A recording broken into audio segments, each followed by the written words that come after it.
Assalamualaikum warahmatullahi wabarakatuh. Waalaikumsalam warahmatullahi wabarakatuh. Hamdan wa syukran lillah, sholatan wassalaman ala Rasulillah Muhammad ibn Abdillah wa ala alihi wa sahbihi wa mawala, amma ba'd. Ayyuhal mustami'un wal mustami'at rahimakumullah. Alhamdulillah wa syukur ala ni'amillah. Kita masih berada di bulan Syawal, dan pertemuan ini bagi Al-Fakir pertemuan pertama setelah puasa. Sementara pertemuan ini tidak merujuk ke kitab Al-Hikam, disesuaikan dengan saudara kita banyak sekarang yang mau berangkat ibadah haji, temanya disesuaikan saja. Ini sebagai pesan bagi yang sudah berangkat haji dan juga bagi yang belum atau yang sedang. Sebetulnya setiap ibadah itu ada cirinya. Setiap perjalanan harus ada jejaknya. Pun juga dengan ibadah, setiap ibadah harus ada asar, ada jejaknya, termasuk ibadah haji.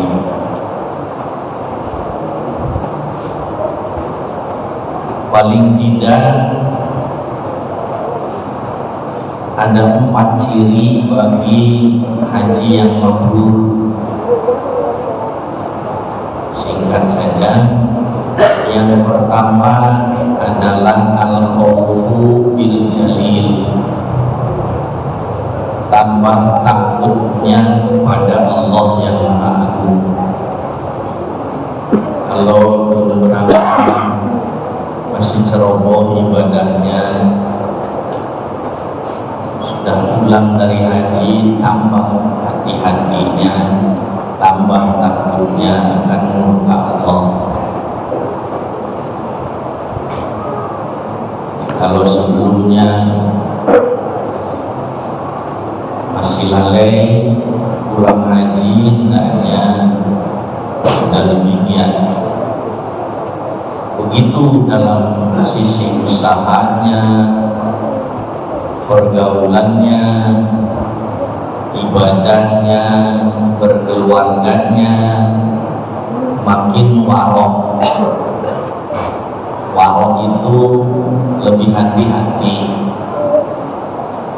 Lebih hati-hati. Kenapa? Katanya kan sudah selesai rukun Islam.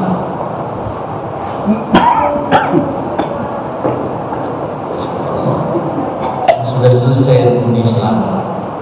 Ada 2 hadis yang mengatakan bahwa haji itu sebagai rukun yang kelima, ada hadis lain yang keempat. Rata-rata kita tahunya bahwa haji rukun Islam yang kelima.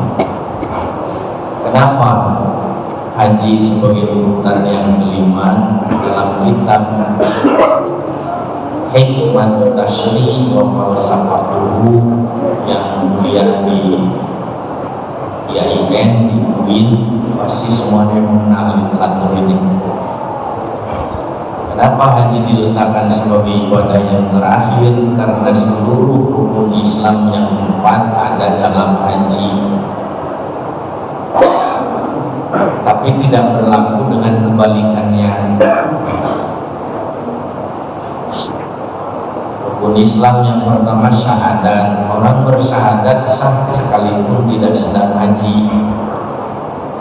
Tetapi jangan coba-coba ketika haji tidak ada syahadatnya, tidak sah haji. Dalam talbiyah kata-kata la syarikalah diulang sampai 2 kali.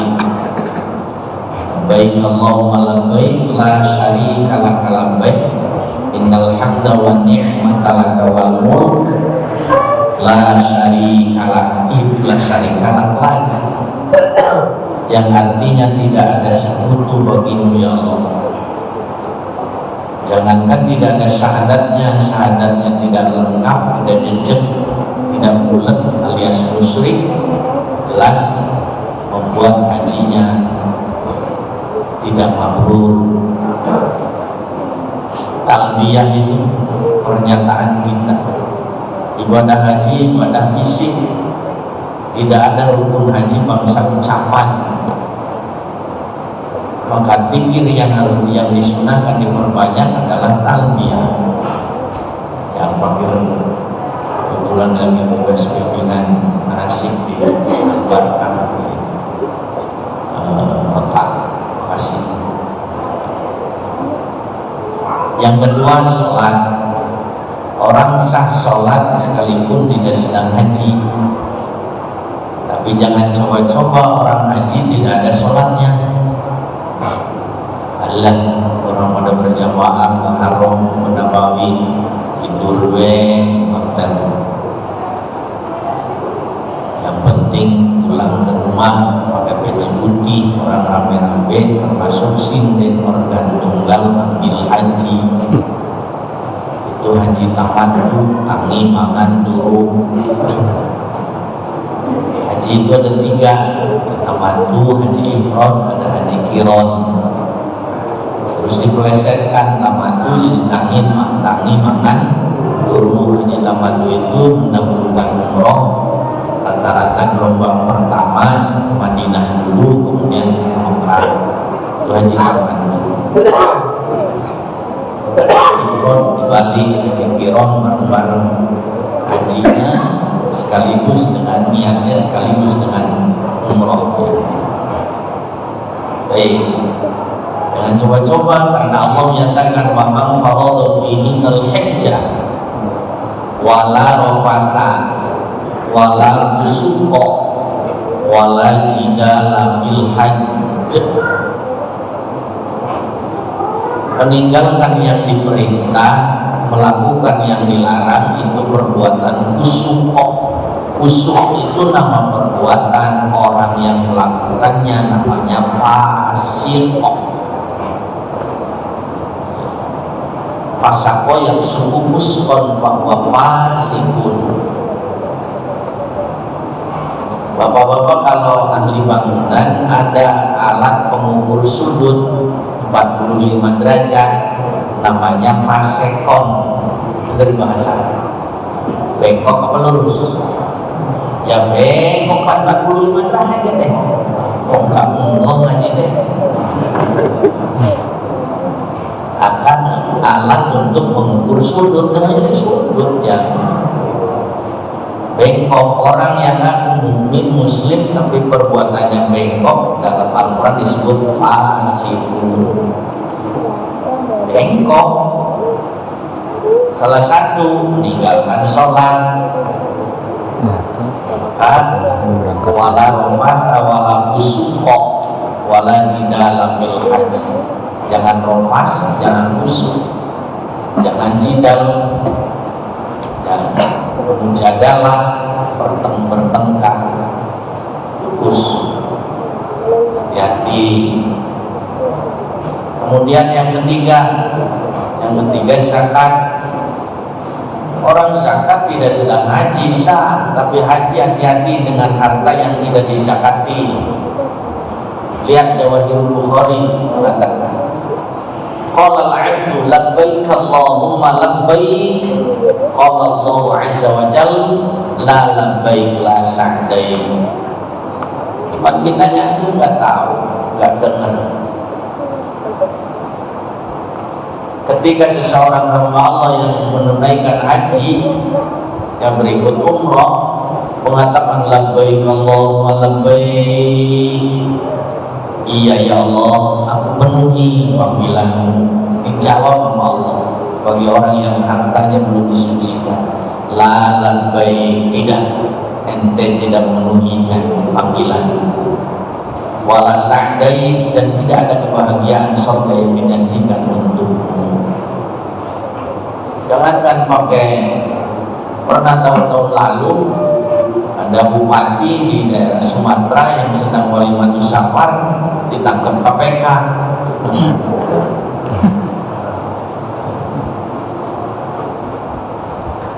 Ditanya Ibnu Abbas tentang hadis ini oleh sahabat yang lain, apa yang dimaksud dengan hadis ini? Maka Ibnu Abbas menyatakan, dengan dia berangkat ke tempat yang suci mengharap ridho yang maha suci, sayang dengan ongkos yang tidak suci. Itu maksud hadis ini. Salah satu daripada ongkos yang tidak suci, salah satunya yang belum dizakati. Maka zakat 30 juta cuma 750.000 kok. 30 juta 2,5% 750.000. Wong kadang-kadang ngadain kegiatan bid'ahnya aja lebih dari itu. Ya, iya. Bagi saya bid'ah ada bolehnya, ya semuanya. Sholat tarawih berjamaah kan nggak ada contoh dari Rasul sampai periode sahabat Umar. Artinya hal-hal yang tidak ada jumlah dari Rasul sekalipun dibolehkan, sekalipun dibolehkan pun itu bukannya. Sekalipun dibolehkan pun kadang-kadang mengeluarkan biaya lebih dari sekedar dari zakatnya, belum belanjanya, belum. Wah, untuk daerah, untuk orang tertentu ada yang membaliknya aja walimatus safar sampai 4. Saya pernah diundang ceramah, ramainya entah zakat kagak. Oh, gimana? Yang keempat, puasa Islam yang keempat. Ini untuk haji tertentu bisa saja tidak sah hajinya manakala tidak ada puasanya.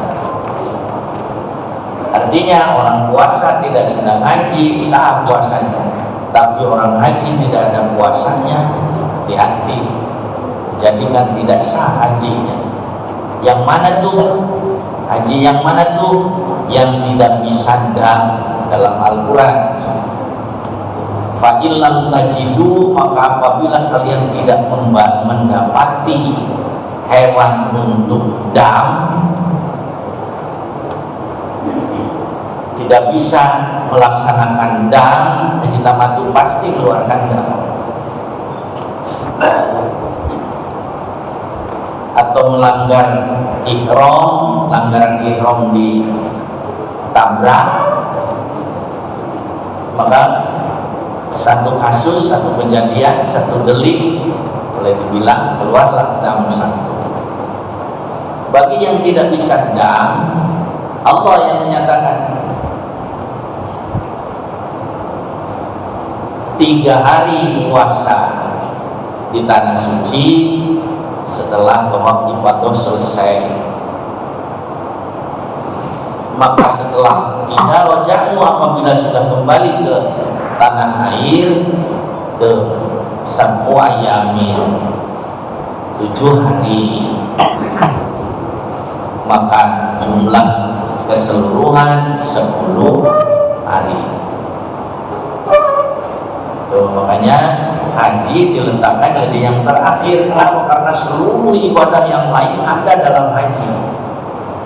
Betapa sempurnanya orang yang sudah haji. dalam pelaksanaan haji ada bersucinya sahabat tidak.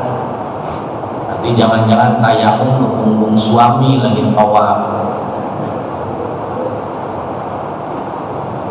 Kan tayamum boleh dengan apa saja, ini sekalian aja Hajar Aswad yang ganti sama pipi suami.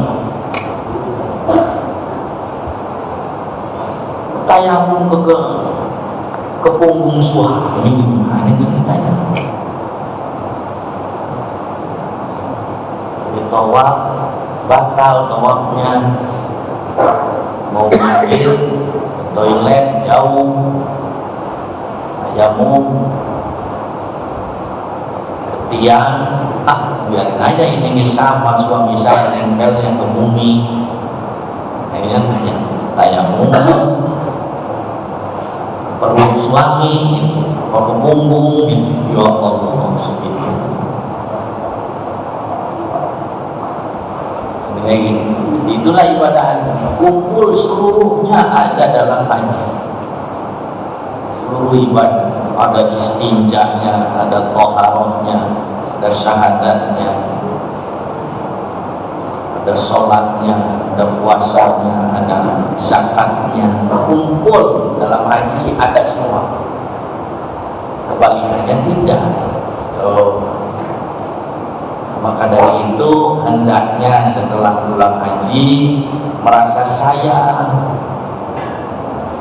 tambah-tambah takutnya akan murka Allah, takut kembali lagi ke masa-masa lalu. Itu harusnya seperti kita keluar dari Ramadan sekarang, sayang susah payah, umur belum tentu sampai pada Ramadan berikutnya. Sayang rasanya susah payah kita membersihkan kain putih, begitu mudah kita celep di kecomberan. Masya Allah sayangnya kan. Ya Allah. Itu yang pertama ciri haji yang mabrur, al-khawfu bil jalil. Yang kedua, wal amalu bit tanzil, step by step mengamalkan Al-Quran. Al-Quran sebagai way of life, Al-Quran sebagai pedoman, Al-Quran sebagai tolak ukur, rule of thinking, Al-Quran sebagai iman.